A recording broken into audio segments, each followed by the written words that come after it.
സ്വാഗതം പേജ് 10 സ്റ്റോറീസിലേക്ക്. ഇപ്പോൾ social media ഹാൻഡിലുകളിൽ ഏറ്റവും കൂടുതൽ പ്രചരിക്കുന്ന ഒരു ചിത്രം ആദ്യം കാണാം. ചൈനീസ് പ്രസിഡന്റ് ഷീ ജിങ് പിങ്ങിന്റെ വലതുവശത്ത് റഷ്യൻ പ്രസിഡന്റ് വ്ളാഡിമിർ പുടിൻ, ഇടതുവശത്ത് ഉത്തര കൊറിയൻ ഭരണാധികാരി കിം ജോങ് ഉൻ. പുടിന് തൊട്ടുപിന്നിൽ ഇറാൻ പ്രസിഡന്റ് മസൂദ് പെഷഷ്കിയാൻ. ചൈനയിലെ മിലിറ്ററി പരേഡിൽ നിന്നുള്ള ചിത്രമാണിത്. ഇനി ഒരു വിശേഷണത്തെ നമുക്ക് പരിചയപ്പെടാം. Axis of upheaval. മാറുന്ന ലോകക്രമത്തെ സൂചിപ്പിക്കുന്ന ഈ വിശേഷണം കൂടുതലും ഉപയോഗിക്കുന്നത് പാശ്ചാത്യ വിശകലന വിദഗ്ധരാണ്.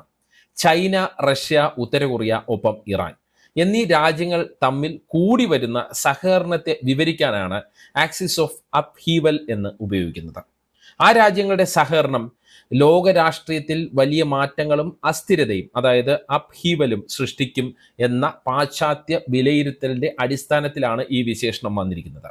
അതായത് തങ്ങളുടെ ആധിപത്യത്തെ ചോദ്യം ചെയ്യുന്ന റഷ്യയും ചൈനയും നേതൃത്വം നൽകുന്ന ഒരു ലോകചേരി രൂപപ്പെടുന്നതിൽ അമേരിക്കയും പാശ്ചാത്യ ശക്തികളും അത്രത്തോളം പേടിക്കുകയാണ്.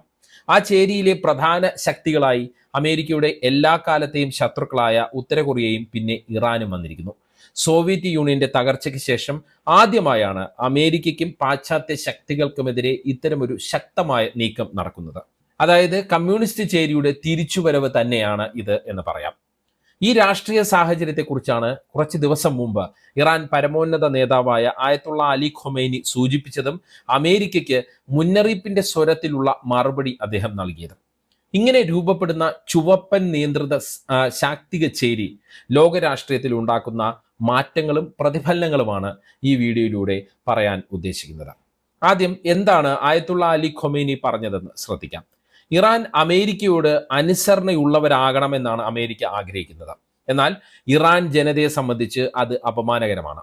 ഇത്തരം സമീപനത്തിനെതിരെ ഇറാൻ അതിൻ്റെ എല്ലാ ശക്തിയും ഉപയോഗിച്ച് നിലകൊള്ളുമെന്നാണ് ആയത്തുള്ള അലി ഖൊമൈനി പറഞ്ഞത്. അതായത് അമേരിക്കയെ ചോദ്യം ചെയ്യുന്ന ശക്തിയായി തന്നെ ഇറാൻ നിലകൊള്ളും എന്നതാണ് അർത്ഥശങ്കയ്ക്ക് ഇട നൽകാതെ ആയത്തുള്ള അലി ഖൊമൈനി വ്യക്തമാക്കിയത്. റഷ്യയുടെയും ചൈനയുടെയും പിന്തുണ തന്നെയാണ് ഖൊമൈനിയുടെ കരുത്ത് കൂട്ടുന്നത്. നമുക്കറിയാം, ഇസ്രയേൽ ഇറാൻ സംഘർഷ സമയത്ത് ഇറാന് വേണ്ടി ശക്തമായ നിലപാടെടുത്ത് ആദ്യം രംഗത്ത് വന്നത് റഷ്യയും ചൈനയും മാത്രമായിരുന്നു, ഒപ്പം വടക്കൻ കൊറിയയും. അതോടെയാണ് അമേരിക്ക ഇറാനെതിരായ നീക്കത്തിൽ നിന്ന് പെട്ടെന്ന് പിൻവാങ്ങിയതും വെടിനിർത്തൽ കൊണ്ടുവന്നതും ഒക്കെ ഉണ്ടായത്. പിന്നീട് ഇസ്രയേലിനെ ശക്തമായി വിമർശിച്ചും ഇറാനെ പിന്തുണച്ചും ബ്രിക്സ് കൂട്ടായ്മ രംഗത്ത് വന്നതിന് പിന്നിലും റഷ്യയും ചൈനയുമായിരുന്നു. പക്ഷെ അപ്പോഴും ഇറാൻ പ്രതീക്ഷിച്ചതുപോലെ റഷ്യയും ചൈനയും ഇറാന് വേണ്ടി ഇറങ്ങിയില്ല എന്നുള്ള ഒരു വിലയിരുത്തൽ ഒരു ഭാഗത്ത് ഉണ്ടായിരുന്നു. അതെല്ലാം മാറി മറിയുന്ന രീതിയിലാണ് പുതിയ ചേരിയുടെ വരവ്. അതായത് ഇസ്രയേലിന്റെ ഇറാൻ ആക്രമണവും പിന്നാലെ ഉണ്ടായ ട്രംപിന്റെ തീരുവ യുദ്ധവും റഷ്യയും ചൈനയും ഉത്തര കൊറിയയും ഇറാനും തമ്മിലുള്ള സൈനിക, സാമ്പത്തിക, രാഷ്ട്രീയ സഹകരണം കൂടുതൽ ശക്തമാക്കിയെന്ന് നമുക്ക് വിലയിരുത്താം. യുക്രൈനുമായുള്ള യുദ്ധത്തിൽ റഷ്യയ്ക്ക് സാമ്പത്തിക സഹായം നൽകുന്നത് നേരത്തെ തന്നെ ചൈനയാണ്. ഉത്തര കൊറിയ ആകട്ടെ റഷ്യയ്ക്ക് സൈനികരെയും ആയുധങ്ങളും നൽകുന്നു. ഇറാൻ റഷ്യയ്ക്ക് ഡ്രോണുകളും മറ്റ് അത്യാധുനിക ആയുധങ്ങളും വിതരണം ചെയ്യുന്നു. ഇങ്ങനെ പോകുന്നു ഇവരുടെ ഈ സഹകരണം. ഈ ചേരി ശക്തിപ്പെടുന്നതിന്റെ ഭയപ്പാടിലാണ് അമേരിക്കയും യൂറോപ്യൻ രാജ്യങ്ങളും ഉള്ളത്.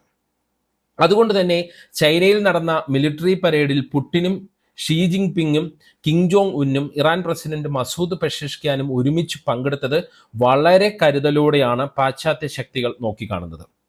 ഏഷ്യയിലും യൂറോപ്പിലും പശ്ചിമേഷ്യയിലും സ്വാധീനമുള്ള സഖ്യമാണ് അങ്ങനെ നോക്കുമ്പോൾ പുതിയ ചേരി. ബ്രിക്സ് കൂട്ടായ്മ ആ സ്വാധീനത്തിന്റെ ഒരു പാലമാണെന്ന് പറയുകയും ചെയ്യാം. കാരണം ബ്രിക്സിൽ സൗദി അറേബ്യയും UAEയും ഈജിപ്തുമുണ്ട്. ഈ നിലയ്ക്ക് പശ്ചിമേഷ്യയിലെ സ്വാധീനം റഷ്യയ്ക്കും ചൈനയ്ക്കും മറ്റൊരു രീതിയിൽ കൂട്ടുകയും ചെയ്യാം. രണ്ടാം ലോക മഹായുദ്ധത്തിൽ ജപ്പാന്റെ പരാജയത്തിന്റെ 80ാം വാർഷികം ആഘോഷിക്കാനാണ് ചൈന സൈനിക പരേഡ് നടത്തിയത്. 70 മിനിറ്റ് നീണ്ട ഈ പരേഡിൽ ചൈനയുടെ അത്യാധുനിക ആയുധങ്ങൾ, ഹൈപ്പർസോണിക് മിസൈലുകൾ, അണ്ടർ വാട്ടർ ഡ്രോണുകൾ, ബാലിസ്റ്റിക് മിസൈലുകൾ തുടങ്ങി അത്യാധുനിക ആയുധങ്ങളെല്ലാം പ്രദർശിപ്പിച്ചു.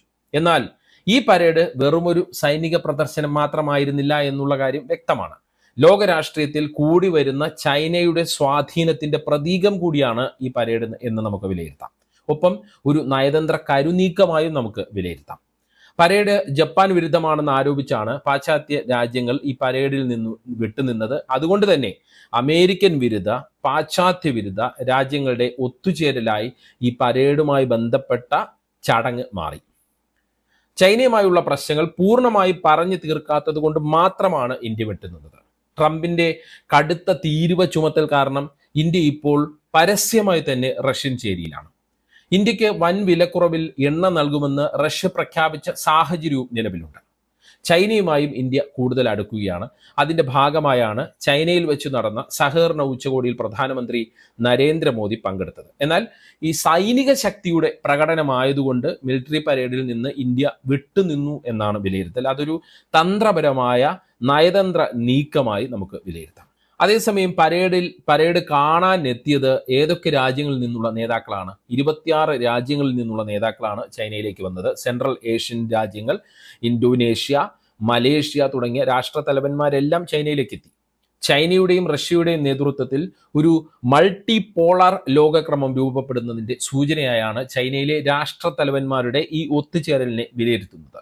ഷാങ്ഹായ് സഹകരണ ഉച്ചകോടിയിലും കണ്ടത് അതുതന്നെയാണ്.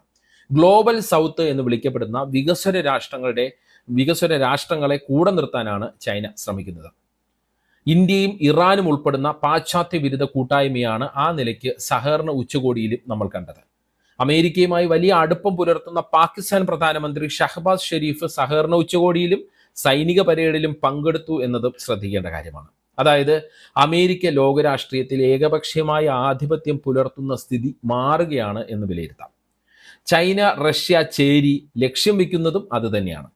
പവർ പൊളിറ്റിക്സിനെതിരെ കടുത്ത വിമർശനം ഉന്നയിച്ച് പ്രസംഗിച്ച ചൈനീസ് പ്രസിഡന്റ് ഷീ ജിൻപിങ് ലോകത്തോട് വ്യക്തമാക്കാൻ ഉദ്ദേശിച്ചതും ഈ റഷ്യൻ ചൈന ചേരിയുടെ ഈ നിലപാട് തന്നെയാണ്. അതായത് അമേരിക്കയ്ക്കും സഖ്യകക്ഷികൾക്കുമെതിരെയുള്ള വ്യക്തമായ മുന്നറിയിപ്പ് തന്നെയായിരുന്നു ഷീയുടെ പ്രസംഗം. നിങ്ങളെ ചോദ്യം ചെയ്യാൻ ഇവിടെ മറ്റൊരു ചേരി രൂപപ്പെടുന്നു എന്ന പ്രഖ്യാപനമായും ഷീയുടെ വാക്കുകളെ വിലയിരുത്തുന്നു.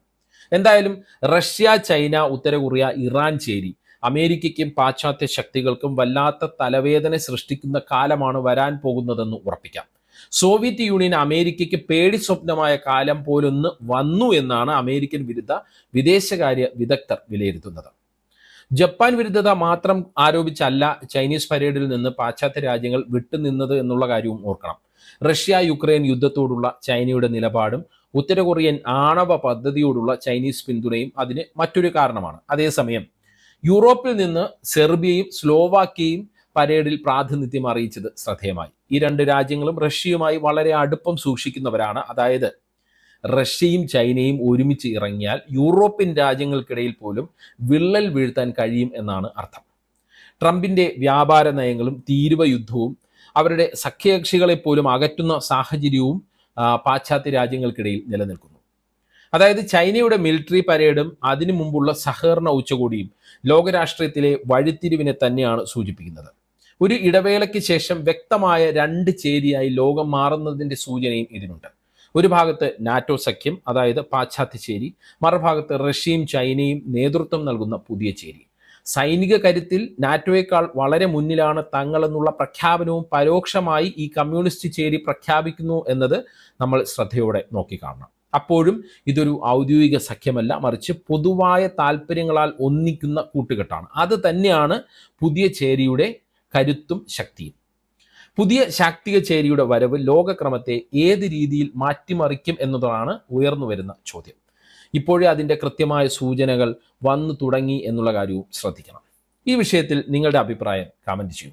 പേജ് 10 സ്റ്റോറീസിലെ വീഡിയോകൾ വാട്സപ്പിൽ കിട്ടാൻ കമൻറ്റ് ബോക്സിലുള്ള ലിങ്കുകൾ ക്ലിക്ക് ചെയ്ത് വാട്സപ്പ് ഗ്രൂപ്പിലോ ചാനലിലോ അംഗമാകാം. നന്ദി, നമസ്കാരം.